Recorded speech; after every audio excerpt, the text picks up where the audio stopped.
За сургуулийн сэтгэл зүйчдийн хувьд гэх юм бол Монгол улсад энэ жилээс боловсролын сэтгэл зүйч гэж мэргэжсэн чиглэлээр яг бэлтгэж эхэлсэн. За энэ хүрээнд бол Тэвж Бордон сургуульд энэ жилээс сэтгэл зүйчтэй болж хүүхдүүдтэй үйлчлэгээ үзүүлэх болсон. Энгийн сургуулиудаас арай нэг ялгаатай онцлог тал нь юм бол хүүхдүүдтэй 24 цагийн турш байрлаж ажилтгаараа хүүхдүүдтэй ажиглалт хийх, за хүүхдүүдтэй урт хугацааны судалгаа онцлогоо их зэрэг давуу талуудтай, за мөн хүүхдүүдийнхээ бүхэл цаг үеүдтэй хамт байснараа альва нэгэн асуудлыг хамтдаа даван туулах, за даван туулж чадахгүй байгаа асуудлууд дээр нь чиглүүлэх, зөвлөгөө өгөх зэрэг иймэрхүү давуу талууд бол байдаг.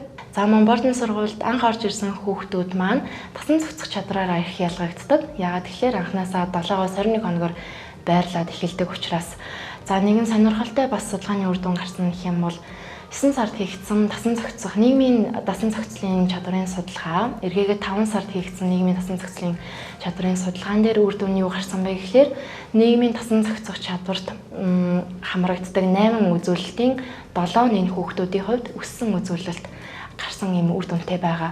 За тэгэхээр хүүхдүүдийн маань хувьд гэх юм бол дотор байртай сургуульд байж сэтгэл зүйн үйлчлэгэнд хамрагдах, за дотор байртай сургуульд байж хичээл сургуулийн үйл явцад хамрагдсанаар энэ талын бас чадвар нь зэрэг юм өсөх боломжтой маа гэдэг нь харагдсан юм үр дүн үзүүлэлт гарсан байгаа. Манай сургуулийн давуу тал гэх юм бол дотор байртай. Манай аав ээж дотор байртай учраас би бага наснаасаа даад суралцаж сураасаа гэсэндээ энэ сургууль руу явуулсан.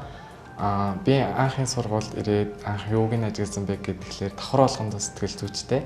Хэрвээ надад ямар нэгэн асуудал тулгарвал би өссөн үедээ очиод асуудлынхаа талаар ярилцаа шийдвэрлэж болдог. 24 цагийн турш ингээд бид нартай хамт амьдраад ажиллаад явж идэг.